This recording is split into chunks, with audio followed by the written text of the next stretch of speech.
अस्सलाम वालेकुम एवरीवन। क्या ईरान पर अब ऐसे धमाके होने वाले हैं? क्या ईरान पर हमले के लिए नेतन्याहू को दुनिया का सबसे खतरनाक हथियार मिलने जा रहा है? तेहरान में ये धमाका और रेड लाइट पर खड़ी कारों के उड़ते हुए चीथड़े।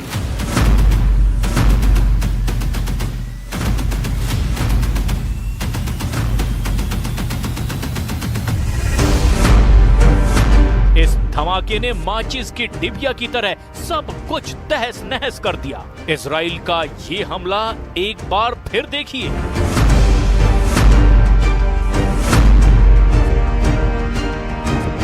इस धमाके को देखकर किसी के भी रोंगटे खड़े हो जाएंगे। ये तेहरान पर हमले का वीडियो है। अब इजराइल इस धमाके से 10 गुना ताकत वाला ब्लास्ट करना चाहता है। ऐसा सिग्नल अमेरिका से मिल चुका है, क्योंकि अमेरिका में डिमांड उठ रही है कि B-2 बॉम्बर अब इजराइल को दे दिया जाए। अमेरिका के 2 सांसदों ने एक विधेयक पेश किया है, जिसके मुताबिक अमेरिका के राष्ट्रपति के पास इजराइल को दुनिया का सबसे खतरनाक बम GBU-57 और उसे लॉन्च करने वाला विमान देने का अधिकार होगा। ये सांसद हैं डेमोक्रेट जॉश गॉटहाइमर और दूसरे हैं रिपब्लिकन माइक लॉलर। दोनों ने जो विधेयक पेश किया है उसका नाम है बंकर बस्टर एक्ट। इस एक्ट के तहत वो चाहते हैं कि इजराइल को स्टेल्थ बॉम्बर B-2 दे दिया जाए, साथ में दुनिया का सबसे खतरनाक बम GBU-57 भी दिया जाए।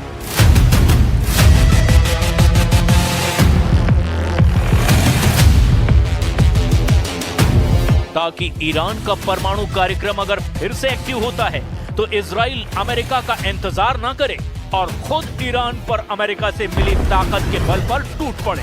यानी जहाज अमेरिका का होगा और टेक ऑफ इजराइल के एयरबेस से करेगा और यहीं से उड़ान भरकर वो ईरान में कोहराम मचाएगा।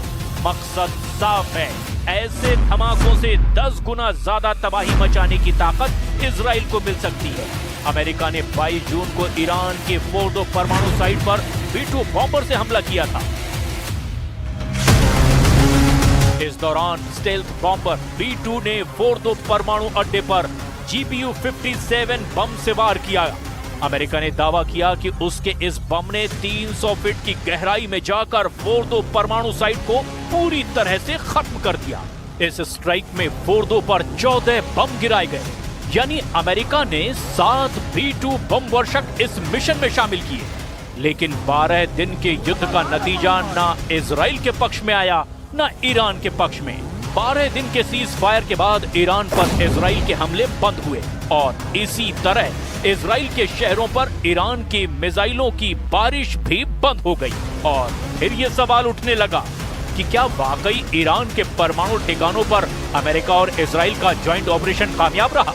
लेकिन अब यही बात बंकर बस्टर एक्ट में दोहराई जा रही है।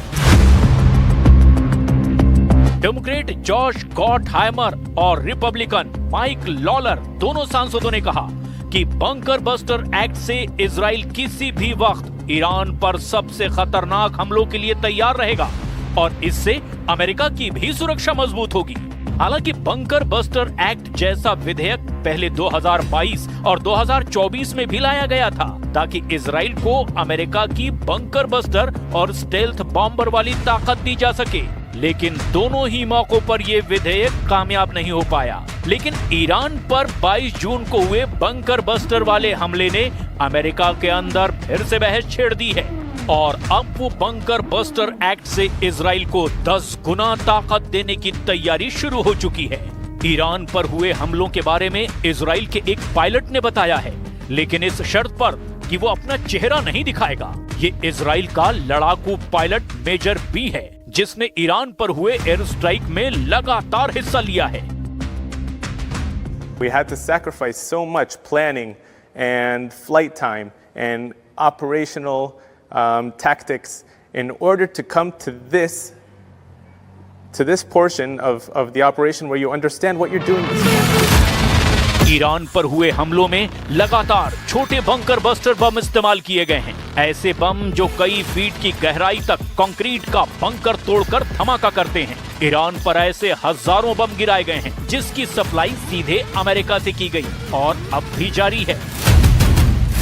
अमेरिका अब इजराइल को 7,000 से ज्यादा बंकर बस्टर बम पहुंचाने वाला है। ये बम आसमान के रास्ते भी पहुंचाए जाएंगे और समंदर के रास्ते यानी कार्गो शिप से भी इजराइल को सप्लाई किए जाएंगे।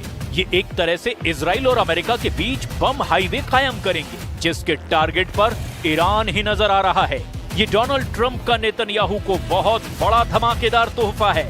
डर ये है कि इस तोहफे के पीछे ईरान से युद्ध का दूसरा राउंड लड़ने की तैयारी कर ली गई है। इजराइल की एयरफोर्स फिर से सुपर एक्टिव मोड में है। इजराइल के एयरबेस पर लगातार काम चल रहा है।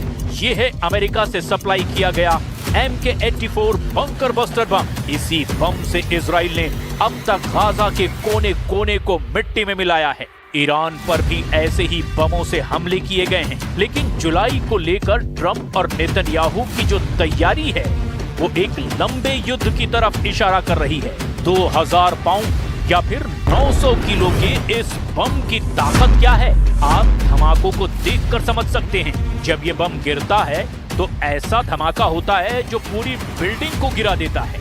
ऐसी तस्वीरें पिछले 15 महीने में गाजा में भी देखी गई और लेबनान की राजधानी बेरूत में भी देखी गई हैं। फरवरी में अमेरिका ने इजराइल को ऐसे 10,000 बम सप्लाई किए। अब जुलाई में ही ऐसे 7,000 और बम पहुंचाने की तैयारी कर ली गई है।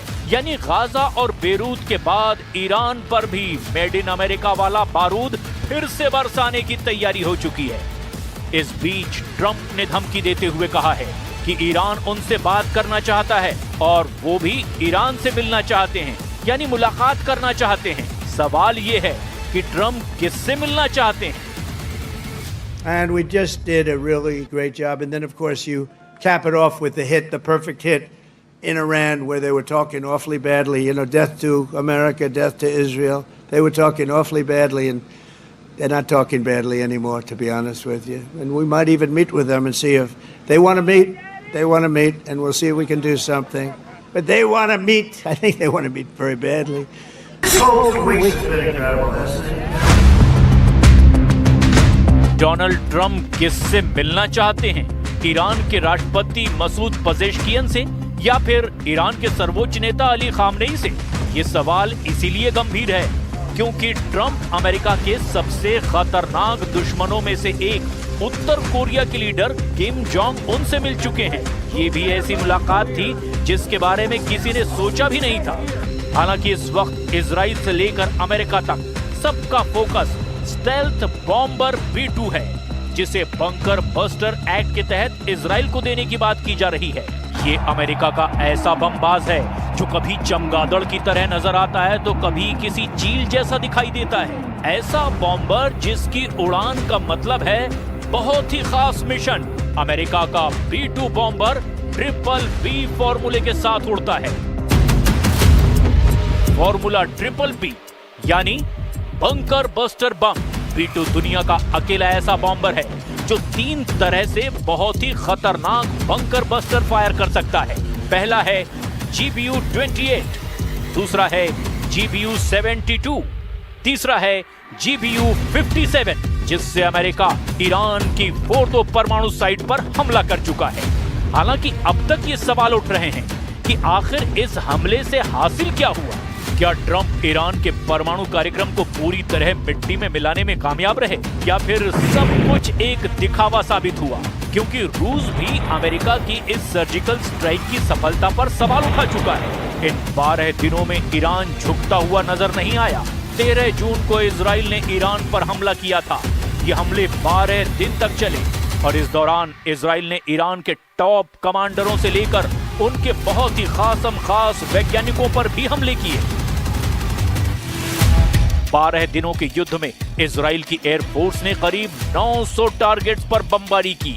इनमें 1500 जगह ऐसी थी जहां करीब 4,500 बम गिराए गए। इन हमलों में 370 स्ट्राइक लड़ाकू विमानों से की गई, जबकि बाकी हमले ड्रोन से अंजाम दिए गए। all of the Israeli defense operations, and specifically the Israeli Air Force operations, are carried out legitimately. We are targeting threats that are threatening civilians, they're threatening the state of Israel. So every bomb that we place and every missile that we place has an end goal, and that is a target and a military target at the end of the day. इसमें कोई शक नहीं कि Iran के आसमान में Israel की वायुसेना की पूरी मनमर्जी चली। नेतन्याहू के ऑर्डर पर तेहरान से लेकर तबरीज और एस्फान से लेकर खुर्रमाबाद तक इजराइल के बंकर बस्टर बमों ने ईरान के हर डिफेंस को चारों खाने चित कर दिया। लेकिन इन 12 दिनों के युद्ध का दूसरा सच ये भी है कि ईरान की मिसाइलों ने इजराइल के शहरों को बुरी तरह से तबाह करके रख दिया। तेल अवीव से लेकर हाइफा और बेन गुरियन एयरपोर्ट से लेकर नेवातीम एयरबेस तक ईरान की मिसाइलों ने इजराइल के एरो और आयरन डोम जैसे डिफेंस सिस्टम को पूरी तरह कबाड़ वाली मशीन साबित